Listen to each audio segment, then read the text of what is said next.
నమస్తే friends, welcome back to Blossom channel. ఇది మా ఊరు రైల్వే స్టేషన్ అండి, బొమ్మసముద్రం రైల్వే స్టేషన్. అప్పటికి ఇప్పటికి ఎలా ఉండిందో మేము చిన్నప్పటికి అని చూడడానికి వచ్చాము, నేను నా ఫ్రెండ్ ఇద్దరము. కానీ ఇక్కడ చూడండి, ఈ ఖాళీ ప్లేస్ అంతా అప్పుడు క్వార్టర్స్ ఉండేదండి. ఇప్పుడు కాంపౌండ్ వాల్ కట్టేశారు. ఎంత హైట్గా ఎంత ప్లేస్ ఉందో చూడండి. ఆ క్వార్టర్స్లో ఇక్కడ పనిచేసే స్టాఫ్ అంతా ఉండేవాళ్ళు. అప్పుడు బాగా పెద్ద ఒక చెట్టు ఉండేదండి, అక్కడ చల్లగా ఉండేది. అక్కడ కూర్చుని ఉండేవాళ్ళు క్వార్టర్స్లో ఉండే పిల్లలంతా. మేము కూడా ఇటు వచ్చేవాళ్ళం. ట్రైను సౌండ్ వినిపిస్తేనే ఊర్లో నుంచి ఆ క్వార్టర్స్ మధ్యలో ఒక సన్న వీధి ఉండిందండి, దారి 2 ఇండ్లకి మధ్యలో. ఆ దారి గుండా వచ్చేసేవాళ్ళు అందరూ, పరిగెత్తే కూడా వచ్చి ట్రైన్ ఎక్కేవాళ్ళు. మా నాన్న బెల్లం వ్యాపారం చేస్తున్నాడండి అప్పుడు వేలూరులో. ట్రైన్ సౌండ్ వినిపిస్తేనే ఆ సందులో దూరి వచ్చేసి ట్రైన్ ఎక్కేసేవాళ్ళు. అలా ఉండింది దగ్గరగా. ఇప్పుడు అదంతా లేకుండా పెద్ద కాంపౌండ్ వాళ్ళు కట్టేశారు, క్వార్టర్స్ అంతా తీసేశారు.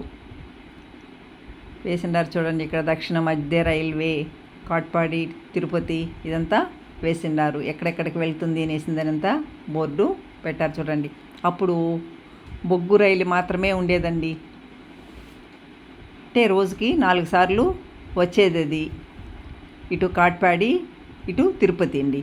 కాట్పాడికి దగ్గరలో మా స్టేషన్ ఉండేదండి. 7 మినిట్స్లో మేము కాట్పాడికి వెళ్ళిపోయేవాళ్ళం. ఇప్పుడు పెద్ద స్టేషన్ అయిపోయిందండి ఇది. ట్రైన్లు చాలా నిలుస్తాయి, ఎక్స్ప్రెస్లన్నీ కూడా ఉన్నాయి ఇక్కడ. కాట్పాడిలో రైల్వే జంక్షన్ అండి.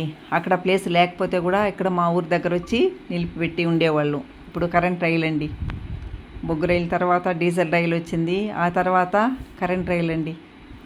చాలా ఎక్స్ప్రెస్లన్నీ వెళ్తాయి, ఇక్కడ ఆగకుండా వెళ్ళేవి కూడా ఉన్నాయి. అసలు అక్కడ స్టేషన్ మాస్టర్ని అడిగితే ఇప్పుడు 32 రైళ్ళు వస్తాయి అనేసిందని చెప్తారండి.